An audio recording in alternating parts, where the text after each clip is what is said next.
Yooyaa Shamar Kafuneer Doftoota F5 irraa yerootti dirree yaadaa simbiraan geenyu irra geenya jirra. Dirree yaadaa keenyaan akkuma kanaan dura baratame namoota siyaasa keessatti hirmaannaa qaban abbootii gadaa namoota koomiin irratti ka'uutti dhiyeessuudhaan gaaffiiwwan isaaniif qabdan irratti isaaniif dhiyeessina. Har'as nama guddaa tokko nama jabaa tokko isiniif qabadhee dhiyaadheen jira. Namni kun qondaala adda bilisummaa Oromooti. Koloneel Gammachuu ayyaana waliin turtii taasisna. Hanga xumura sagantaa keenyaatti nu faana turaa isiniin jedha. Qophii kana qindeessuun kan isin faana turan Mubaarak Bashir gama ogummaa kaameraaf teeknikaan Lammii Solomoonii fi Roobsaan Dajanee nu faana jirti. Waliin tura. Baga nagaan dhuftan. Bagana eegdan. Koloneel Gammachuun hidhaa keessan yeroo Eertiraa dhuftanii hidhamtaniin huqqattanii tuman isin baatan akka malee hidhaa isaa ammaa kanaan immoo furdattanii baatanii jijjiirama maaltu jira? Jijjiiramni jiru jireenyuma. Oromiyaatti qofa malee erga federaala seenne keessumaa Meeksikoo, Qilintoo nama rakkisuun, nama beelessuun, nama dheebessuun hin jiru. Kan hin fooyya'e baatii ja'a yeroo Meeksikoo turedha. Namni nu gaafata, nama baay'eetu nu gaafata. Nyaata rakkoo hin qabnu, dhiqannaa rakkoo hin qabnu, bakka ciisaa rakkoo hin qabnu, poolisiin namatti hin dubbatu, naamusa gaarii qabani. Isa dhugaa argachuun akka jirutti ta'ee jechuudha. Dhugaa argachuuf dhugaa dhabuun akka jirutti ta'ee qabiinsa mana hidhaa kee bulchiinsi mana hidhaa sanaa keessumaa ka Meeksikoo ka Qilintooyyuu baay'een galateeffachuu barbaada jechuudha. Baay'ee nama kabaju. Uummati keenya immoo gaafa duraa sana dubbiinuu isaa ifa miti. Namni waa namaa fiduyyuu baay'ee xiqqoo jireenyi rakkisaa ture. Isa ammaa kana karaa jireenyaa humayyootu rakkatiin hafne ergan federaala dhufe jechuudha. Mee hidhaa keessan yeroo darbeef kan amma wal bira qabeetan kaasa yeroo darbe yeroo hidhamtanitti muummicha ministeeraa waajjira isaaniitti waamamtanii argattanii dubbistaniitu kan isin turtanii isin gaafataniitu kan isaan turanii achi erga baatanillee muummichi ministeeraa dhimma biyyattiillee waan quba qabu natti hin fakkaatu jechuudhaan miidiyaaleedhaaf yaada kennitanii turtan. Isa ammaa kana eenyu wajjin wal argitan namni isin dubbisee jira laata? Hin jiru lakke. Qondaala mootummaa keessa namni dubbisee hin jiru. Tole egaa gara adda bilisummaa Oromootti akka qondaala adda bilisummaa Oromootti yeroo Eertiraa irraa walii galtee gootanii galtan keessaa tokko jaallawwan achi buuteen isaanii dhabaman akka barbaaddan waadaa galtanii turtanii mootummaanis adda bilisummaa Oromoo waliin nan barbaada jechuudhaan muummicha ministeeraallee dabalatee dubbachaatti kan turanii mee waan nadhii gammadaa maalirra ga'e walii galteen keessan immoo maalirra jira? Walii galtee isa kana qofaa otoo hin ta'in walii galtee hunduu ni diigame. Kana gochuufi heeraaf seera biyyattii eegdee waliin hojjechuu bakka adda baatutti adda baatee irra guddaa immoo waan nageenyaa irratti, waan haqaa irratti, waan barnootaa irratti, waan biyya guddisuu irratti waliin hojjechuun jiraachuudha mala ture. Namni ayidooloojii fedhayyuu haa hordofu, paartii fedhayyuu keessaa jiraatu. Jaallan achi buuteen isaanii dhabaman waliin barbaaduun haafuuti ergasiyyuu kan achi buuteen isaa dhabame baay'eedha. Erga nuti walii galtee kana goone galleeyyuu eessa jira amma eessatti hidhamee lubbuudhaan jira moo hin jiru namni nuti hin beekne baay'eedha miseensa adda bilisummaa Oromoo.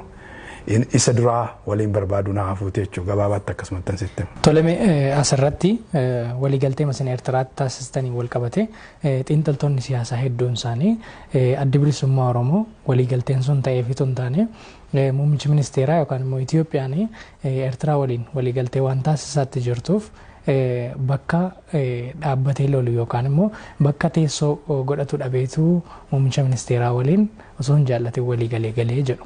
Dhaabbatanii lolu duris nuti Eertiraarra dhaabbannee lollu waraanni keenya biyyuma keessa ture.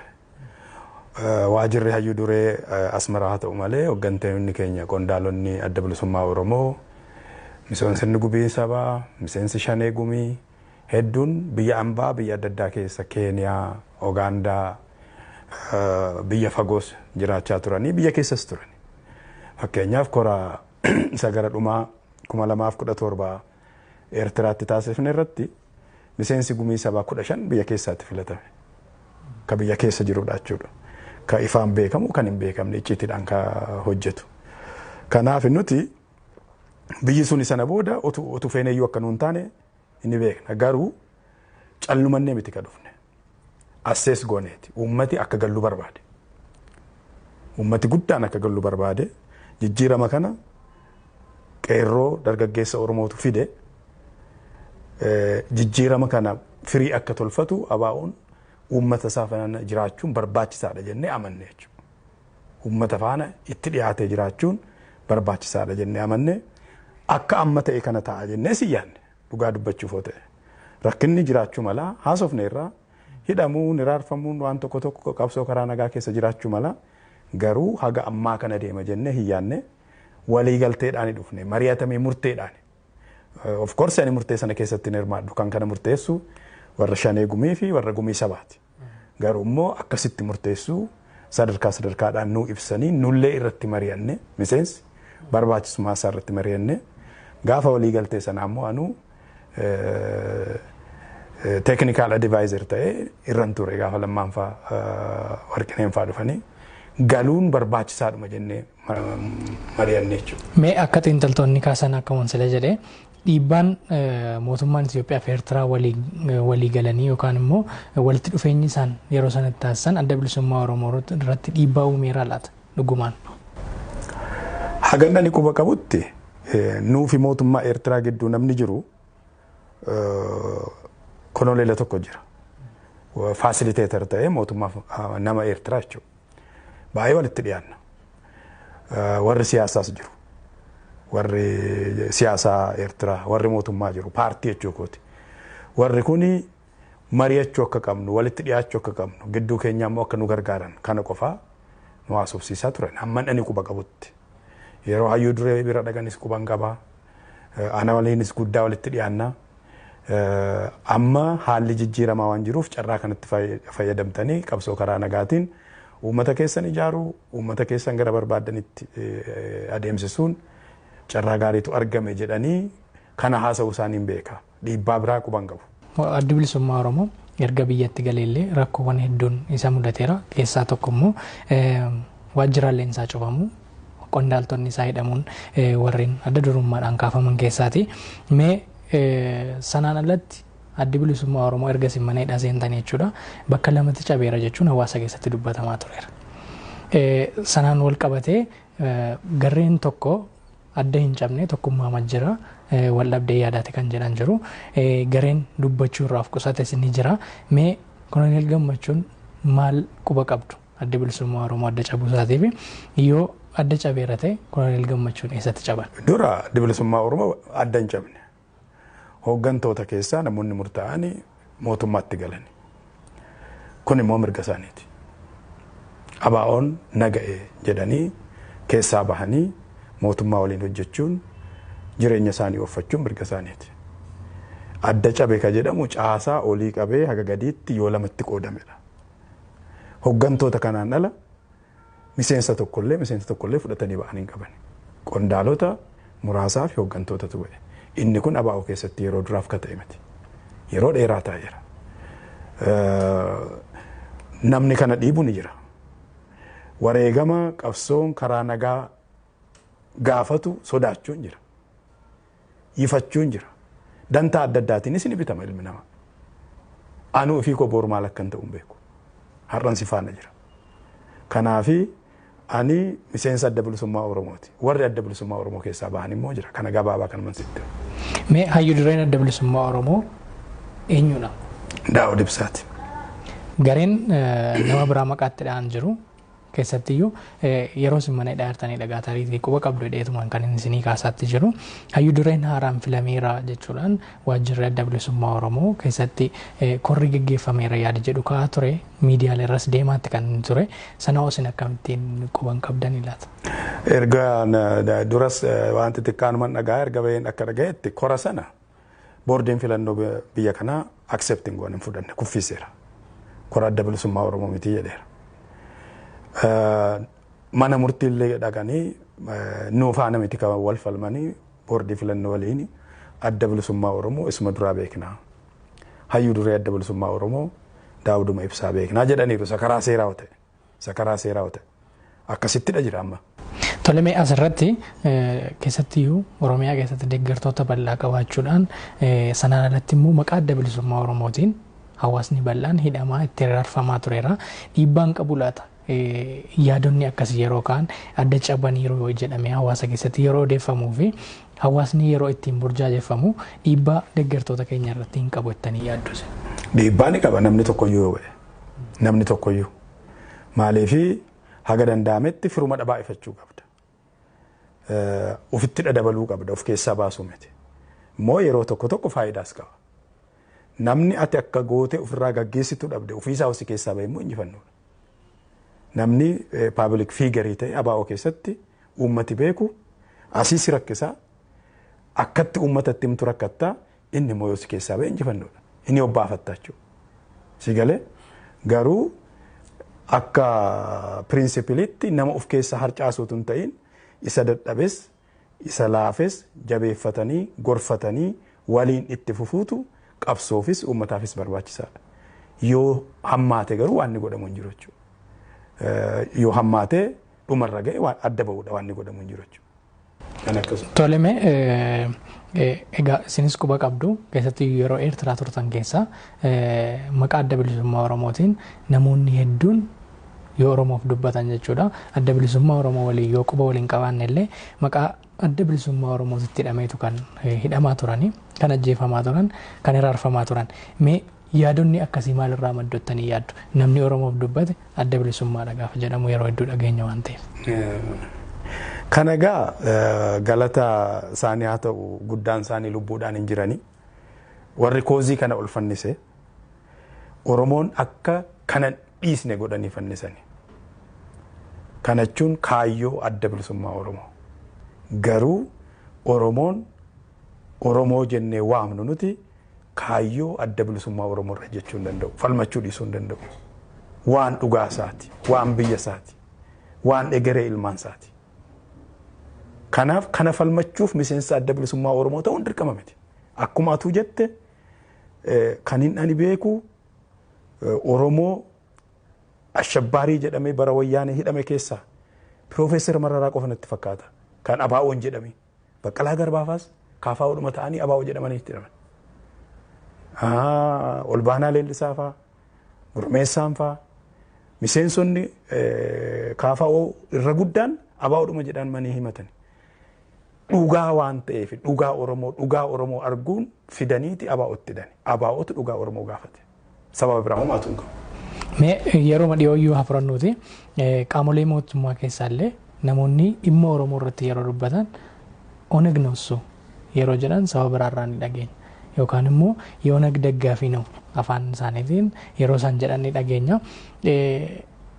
Tariitii tooftaa ittiin nama tokko xiqqeessan ta'uu danda'a laata moo maaliif sababa biraarraa moo akkasitiin ilaalamatanii yaaddu? Inni sodaadha. Sodaarraa ka'a.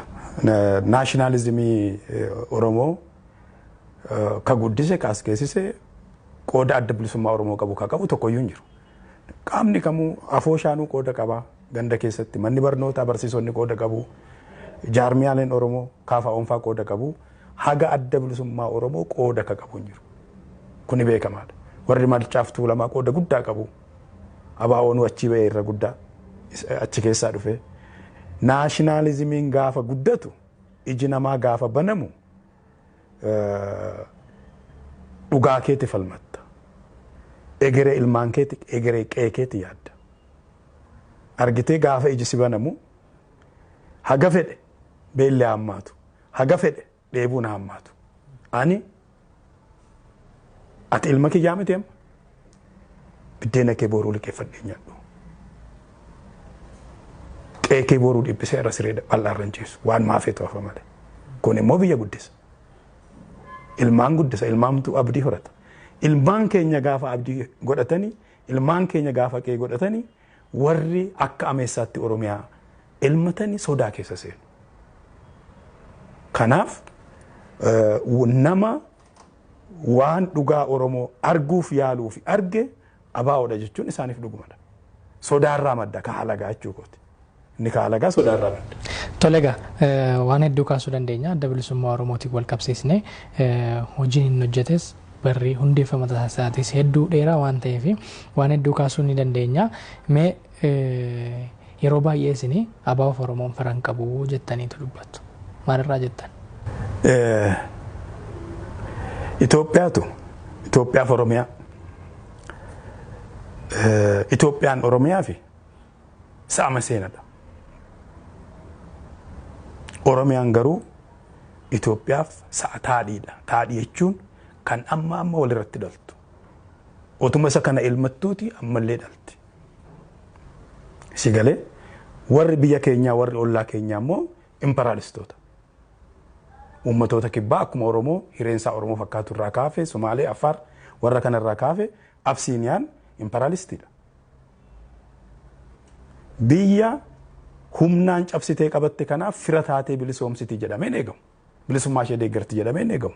Warri fagoo immoo karaa amantaatiin, karaa faayidaa dinagdeetiin, karaa ji'ogiraafiitiin Itoophiyaan kun akkasitti keessumaayyuu biyya kiristaanaa jedhamte akka jiraattu barbaadu.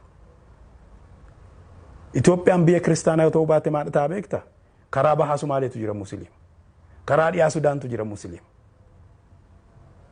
Warri impaayera kiristaanaa addunyaa kanarratti tiksuu barbaadu Absiiniyaan koloniidhaan biyya qabatte kana qabattee akka jiraattu barbaadu. Abaawoon immoo bilisoomuu barbaada. Oromoon immoo bilisoomuu barbaada. Kanaaf firan qabu. Firri isaa waloo isaati. Ofii isaa jechuudha. Bilisummaa ka jennu Oromiyaan biyya turte. Weerara Absiiniyaa dura. Humnaan cabde. Itoophiyaan impaayera ammayyuu maqaa tolfatte malee.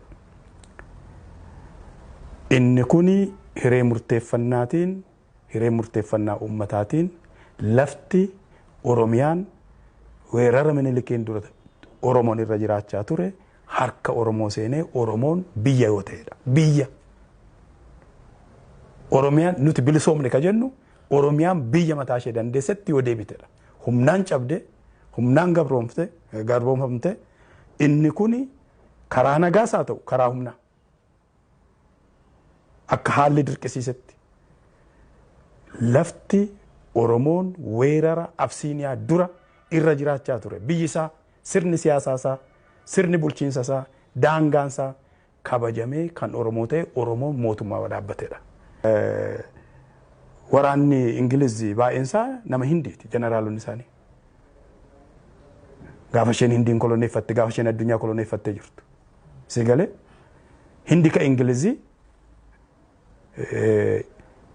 warri Hindi garuu Ingilizii eegessa akka isheen jirtu yuun beekan. Warri Xaaliyaan bara Eertiraa bitanii waraanota qondaalota waraanaa hedduu lola kaaba Afrikaa irratti hirmaachisaniiru. Eertiraan kan Xaaliyaanii uummata Eertiraa garuu Xaaliyaan eessa akka isheen jirtu yuun beekan. Sigalee kanaaf Oromiyaan kan Absiiniyaati. Garba Absiiniyaati. Sigalee Oromoon garuu Absiiniyaa keessaa baala muka bunaa tokko illee hin qabu. Mee asirratti adda bilisummaa Oromoo karaa nagaadhaan hin qabsaa'aa jedhee biyya keessatti galeetu kan inni jiru. Biyya keessatti gaafa galu filannoo irratti hirmaachuun kallattiin ittiin qabsaa'u keessaa isa tokkodha. Filannoo irratti hirmaatee yoo injifate Oromiyaa kutuuf immoo Itoophiyaa kana bulchuuf adda bilisummaa Oromoo.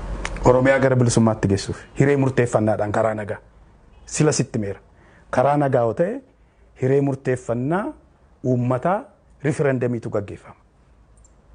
Itoophiyaa bulchuuf otoo hin ta'in bilisummaa Oromoo faasiliteet gochuuf karaa nagaa. Caffee Abaawoon caffee ijaarrate Oromiyaa keessatti caffeen suni hiree murteeffannaa uummata Oromoo faasiliteet godha. Akka seerri biyya kanaa eeyyamutti. Heerri biyya kanaa ni eeyyama bara.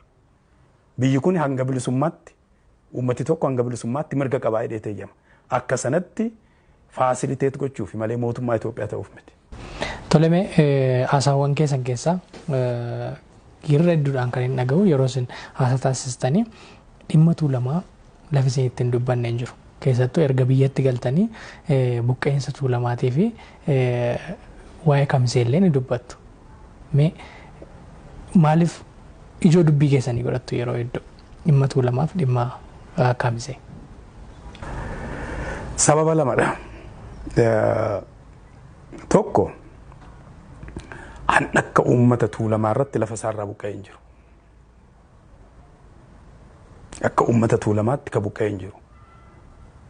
Lafti ammarra jirru kuni Finfinneen kuni lafa warra tuulamaati. Adaamaan ka tuulamaati.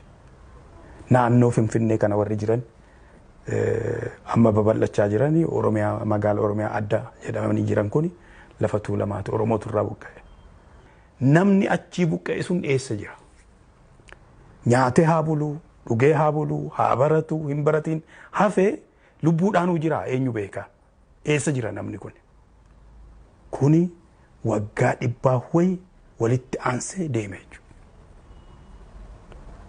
Qabeenyi immoo lafa caalu hin jiru. Lafti depreciation hin qabu beektaa? Qabeenyi lafa caalu hin jiru.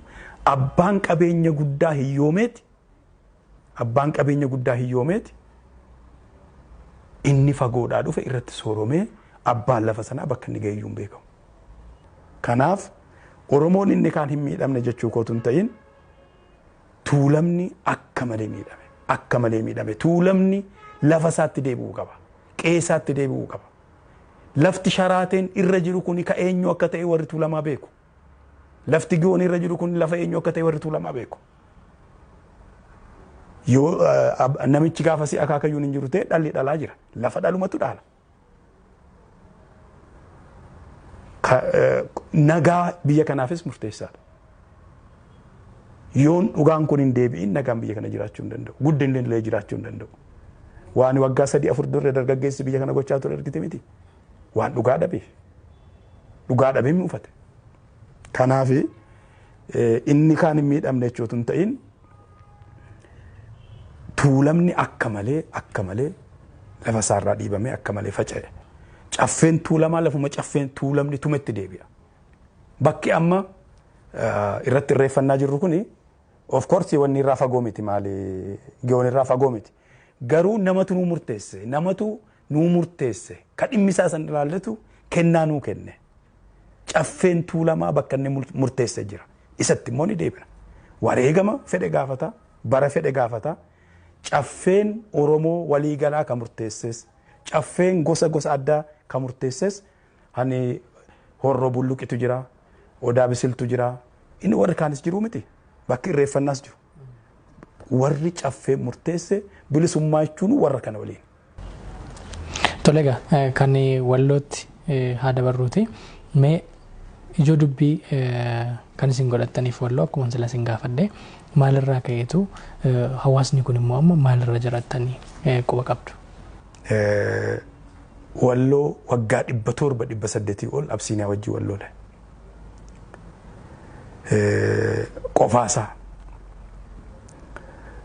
akkasitti xiqqaachaa dhufe warri himanuu warri iluu booranni Walloo Amaara ta'e amma. Godina tokkotu hambaan hafe. Warri sun Amaara akka ta'ani namni Amaara waan ta'e miti. Ni jijjiirame. Akkuma jirutti jijjiirame. Gaafa Atsee Yohaannis Matammaatti warra Arabaa lolu ilmaan Walloo warra Arabaa sana waliin Yohaannis lolan baay'eedha. Lakkoofsaan guddaa jechuudha. Maaliif yoo kiristaanan taatu ta'e biyya kee gadhiisi. Naa gadhiisi jedhanii lachuu murteessan Minilikis Yohaannisis. Sababa kanatti baddaansaa kiristaana ta'e Amaara ta'e jechuudha Oromoo dhuunti. Amma Amaara jalatti bula. Isa hafe kanatu isaan gube. Uummata xiqqaa tafe, godinaa takka tafe, godina Kamisee, Ona Torba. Ona kana tafe. Inni kuni maqaa Oromootiin as maaliif jiraata ga jedhu yeroo baay'ee irratti duula. Akka dhuunfaatti maal gochuu dandeessu? Qabsaa adda bilisummaa Oromooti uummata biratti dhageettii qabdu maal gochuu dandeessu Walloodha? Nuti hojiin keenya uummata dammaqsuu, uummata ijaaruu akka wal bira dhaabbatu gochuudha. Kun immoo akka dhuunfaatti miti, akka jaarmiyaattidha. Kan inni akka dhuunfaatti hojjedhu hin jiru. Dirqama hunda dhaabarraa fudhadheen hojjedha. Dirqama koo immoo ba'uu dhagaa. Hojii kana irratti ramaduu dhiisuu danda'aadhaan. Mee kanaan irratti gaa mee warra Wallootiif miidhama isaanii tiin alatti jechuudha. Maal gochuu qabu jettanii hawaasa Wallootiif dhaamtu nu daawwachaa jiru waan ta'eef. Walloo Oromoof gosa addaati. Akkuma dura jedhe cufaa balbala gabrummaati. Fakkeenya jagnummaati. Fakkeenya sabboonummaati. Duwwaallee yoo ta'uu baate waa xiqqoollee Oromoo nu gargaare ufuma isaati gosa kanatu qofaasaa waan gara kaabaatii gara Oromootti dhufuu kana ofirraa faccisaa jiraate. Uummati kuni ijoolleesaa barsiisuu qaba. Dur ijoolleen koo baratte Amaara taati jedheeti afaan Amaaraatiin baratu miti. Amaara taati jedheeti ijoolleesaa iskuulan geessu. Amma ijoolleen afaan Oromootiin baratte. Ijoolleesaa barsiisuu qaba. Yoo baratan ija banatu. Qawweedhaan loluu qofti gahaa miti. Jagnummaa qofti gahaa miti. Amma lolluu teekinooloojii ta'eera. Lolluu beekumsa guddaa ta'eera. Kanaaf akkuma sabboonummaadhaan ofirraa gabrummaa roorroo ofirraa ittisuudhaan Oromoof fakkeenya ta'anii barnootaan boodattafaniiru. Baay'ee na gaddisiisu, baay'ee nama rarru. Sababa inni boodattafan waan barachuu hin dandeenyeef waan dadhabaniif miti. Barnoota Amaaraan barannu jedhaniiti. Iskuulli dur afaan Amaaraatiin barsiisa miti. Barnoota Amaaraan barannu Amaaraan taanu jedhaniiti. Amma barnoonni afaan Oromootiin roorroo jalayyuu ta'anii dhibee jalayyuu ta'anii barachuu qabu. Walloo yoo barnoota guddaa qabaate waan ajaa'ibaa tolchuu danda'a. Ilmaan walloo baradhaan jedha kanu. Tole gama nageenya biyyattiitti deebina. Nageenyi biyyattii keessatti akka dhabamee jiru gama mootummaatis mormiin qabu gama hawaasaatiinis mormiin hin jiru nageenyi hin jiru biyyicha keessattiyyuu Oromiyaa keessaa fi kaaba biyyattii irratti gaaga'amiinsi waraanaa uumameen rakkoon buqqa'insaa beela hamaa mudateetu kan inni jiru. Mee rakkoo nageenyaa kana keessa maaltu nu galche jettanii yaaddu eessaan immoo baana? Kana waggaa 2-3 dura dhuunfaadhaanis waltajjii uummataa irrattis lallabne maddi nagaa dhabuu biyya kanaa dhugaa dhabuudha, dhugaan dhabamuudha. Dhugaa fi nagaan halkan tokko warra adda bulan miti. Uummati dhugaa dhabuudhaan nagaa dhabe. Dhugaan yoo bakka ittiin deebi'in yoomiyyuu nagaan hin dhufu. Nagaan kun yeroo tokko tokko waan qabbanaa'e fakkaata. Yeroo tokko tokko hin hammaata. Inni tooftaa warri Itoophiyaa bulchan akka itti bulchanitti irraati malee takka nagaa argatte hin beektu biyyi kun. Takka bara Haayile Sillaasee nagaan arganne, bara Mangistuu Hayilamaariyaam nagaan arganne, bara Wayyaanee nagaan arganne, ammallee nagaan hin jiru. Wal immoo caala. Inni caalmaan kun kan dhufe akkatti warri biyya bitan kuni warri biyya bulchan kuni istiraateejii taaktikii isaan ittiin uummata kana bulchantu addaan bahii waan qabuuf nageenya irrattis yeroo tokko ni hammaata yeroo tokko ni fooyya'a. Itoophiyaan uumamtee takka nagaa argattee hin beektu.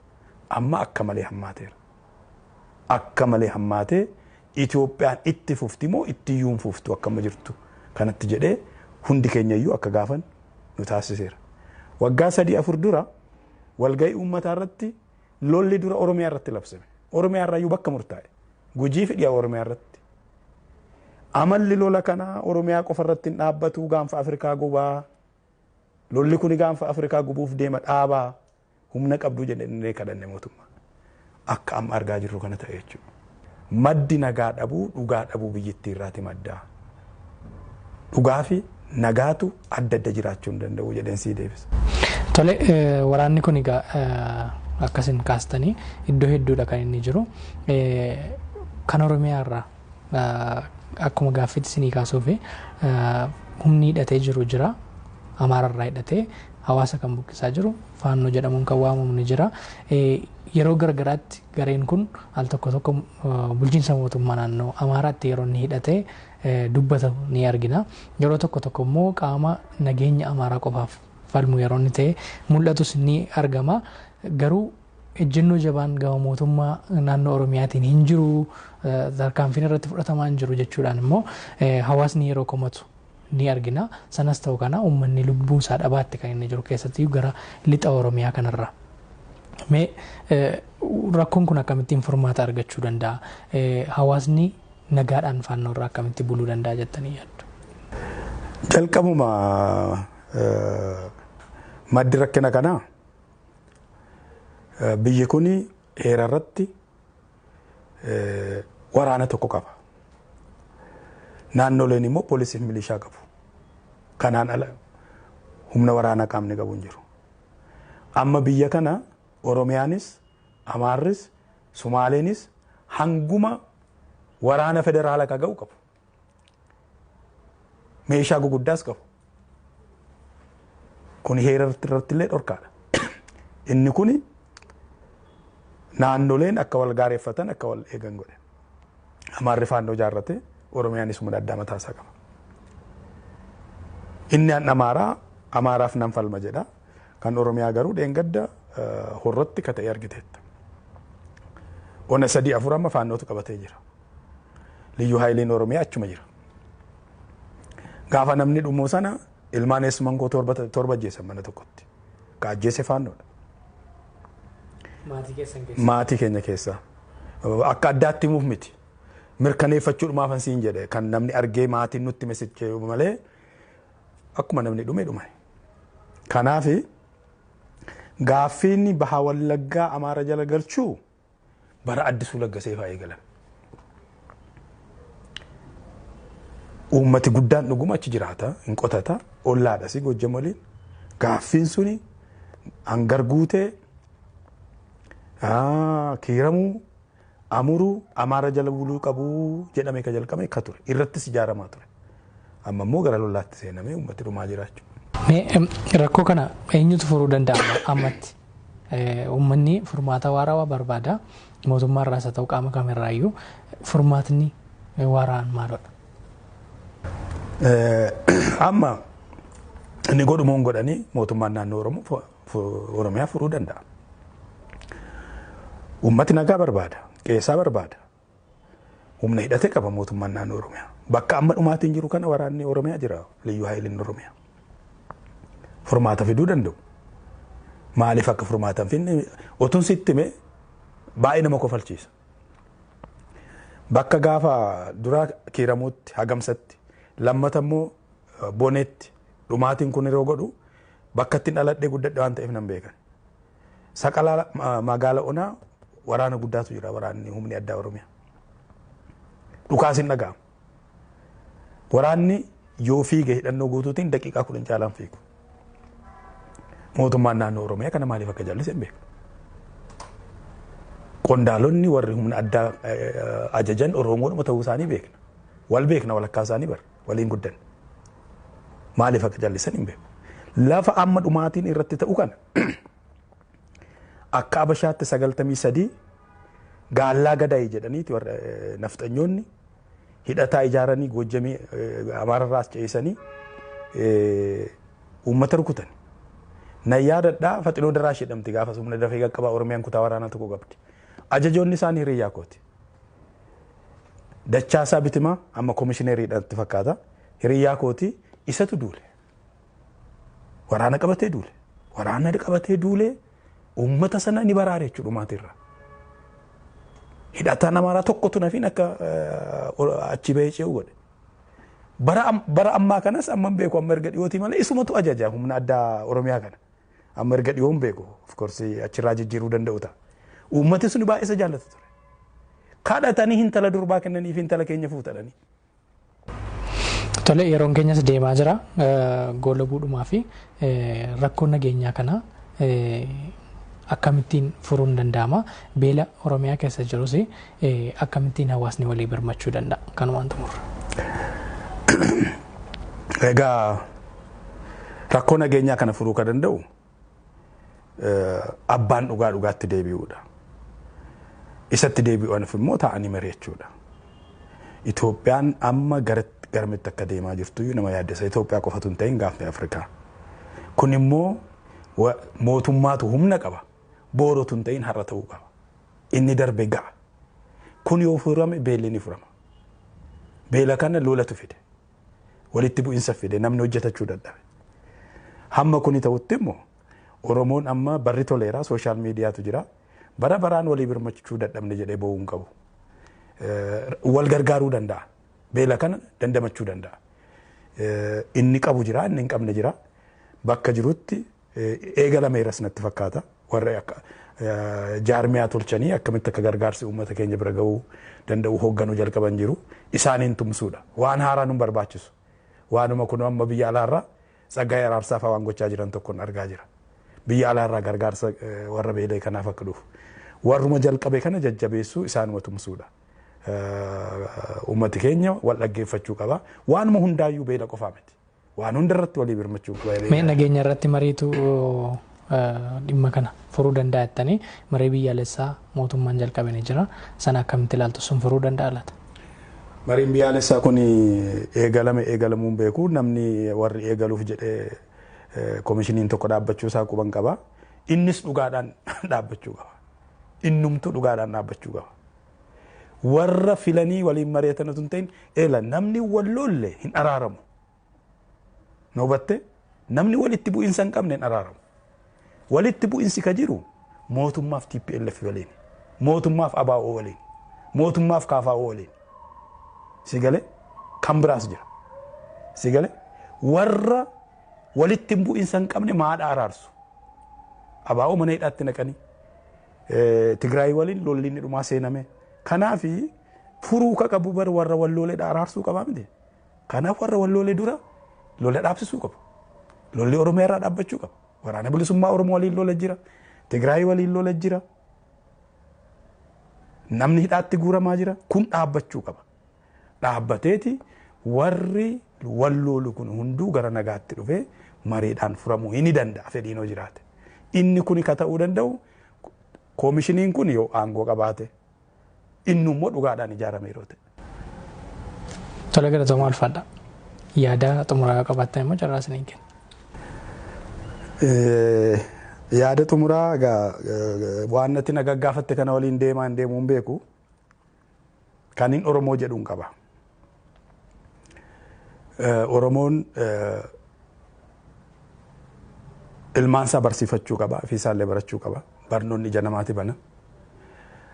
Warruma barateetu ija nu bane nuunis. Warra nu dura barate. Gabrummaadhuma jalatu jiru haga danda'e haga humna isaa horii horachuu qaba. Ofiisaallee wal horuu qaba biyya isaa bal'aa irratti. Ollaasaa Amaara Tagaaruu Sidaama Walaayitaatu hin jedhiin ollaasaa nama hundaa jaallachuu qaba. Gosa isaa amantaa isaa jabeeffachuu qaba. Kanuman jedha. Galatooma. Fayyaa ta'ii galatan dhabe. Egaan kabajamtoota hordoftoota FIB irraa kan daawwachaa turtan dirree yaadaati. Dirree yaadaa keenyaan immoo Koloneel Gammachuu ayyaanaa waliin turtii kan taasisne qondaala adda bilisummaa Oromooti. Kanaan alatti hojiiwwan hedduu irratti nama hirmaatedha. Nama seenaa guddaa qabudha. Isinis qubanii qabdu waan waliin turtaniif galatooma ulfaadhaa qophii kana qindeessuun kan isin faana ture Mubaarak Bashir, Roobsan Dajanee fi Lammii Solomoon faana ta'uun qophiileen FIB afanitti fufuu yeroo gaarii.